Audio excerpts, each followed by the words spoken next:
So I'm going to start today with a discussion of what is the basis for defining our morality. And if I have any listeners yet, please go ahead and give me some opinions, throw out some comments. Let me know, what do you think? What are reasonable basis for defining principles or ethics or morals, defining a way to live in a manner that is productive, that would not be considered evil by a rational person. And yes, you have to develop an idea of what evil is before you can define what things are evil and not. What things are good? What makes a person benevolent? What will help our species do better?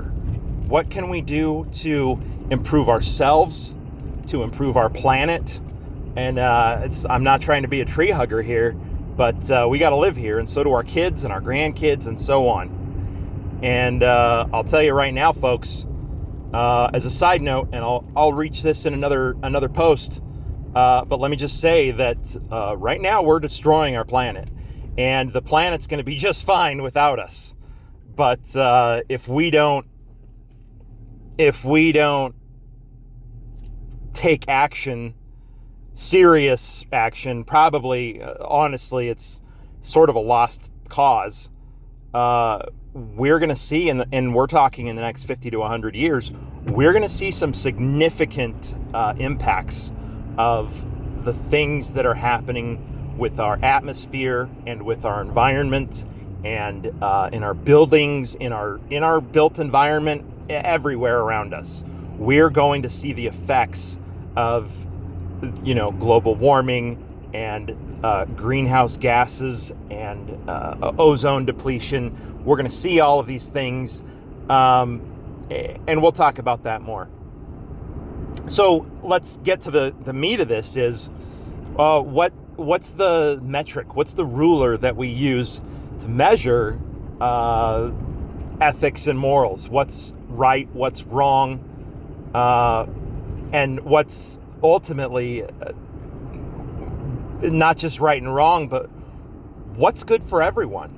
I mean, that's really, if you're really going to think about what ethics and morals means, you're not talking about good and evil. God said, the president said, government decided, so that's the way it is. That's all bullshit. That's I'm not anti-government per se, but just because the government says you should do something doesn't mean that it's right. And I think there are some good ways to start this conversation out, but I'm going to say that the first metric, and I've already said it, I guess, the first metric is what actions, what behaviors, what lifestyles can we live? What can we do actively in our lives daily, every moment, or on a scheduled basis or an unscheduled basis? What can we do to benefit ourselves and benefit humanity? Because if you only benefit yourself, now let me say this, if you only benefit yourself, if it's not helping somebody else, that's fine. If you're benefiting yourself and you hurt someone else, that, I believe, should be under the definition of wrong.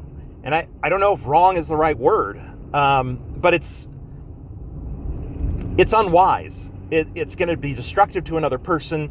It's going to cause someone else to want to be destructive to you. There's consequences. There's reciprocation.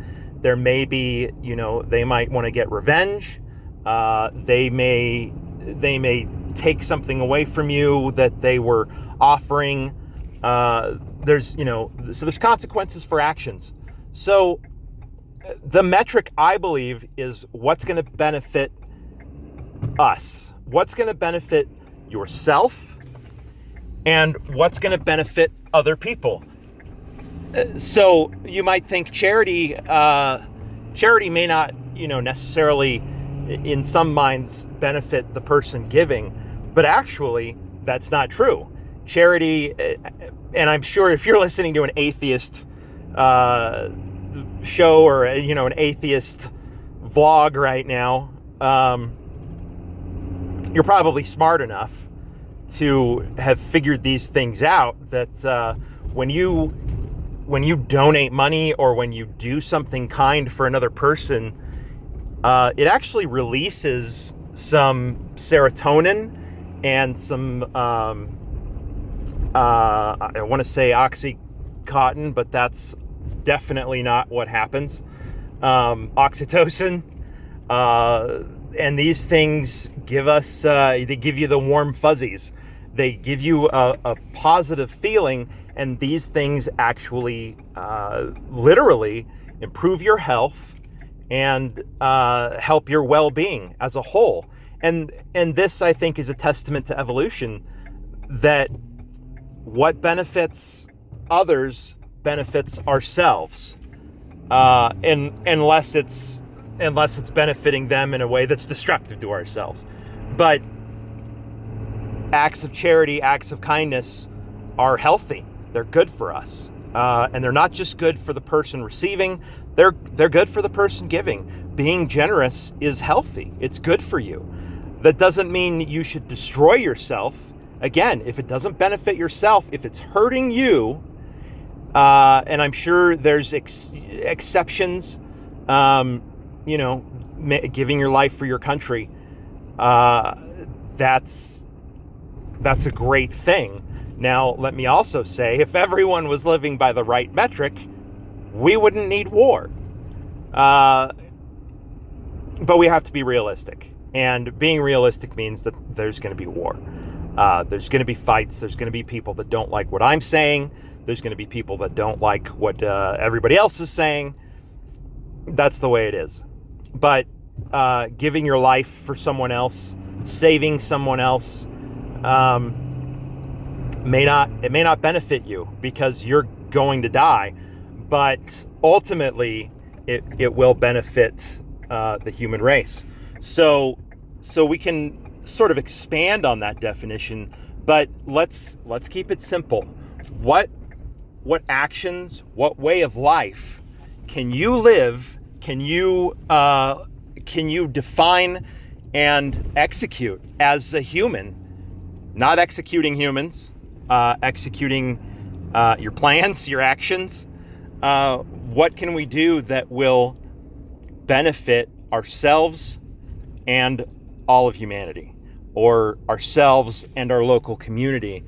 And there's the hierarchy of need. There are things that we define that go along with this.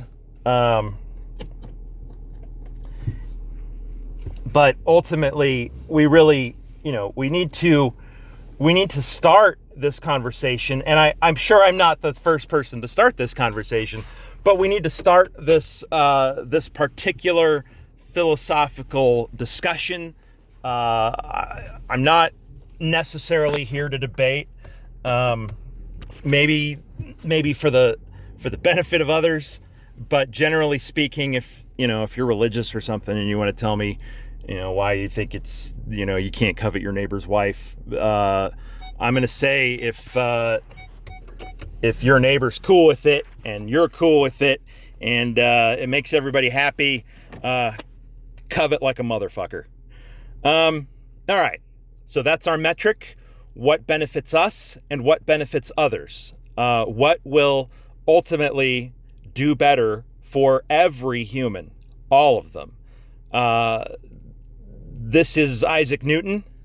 I'm going to sign out. This has been another mini episode of Religion is Mental Illness. Thank you, and have a nice day.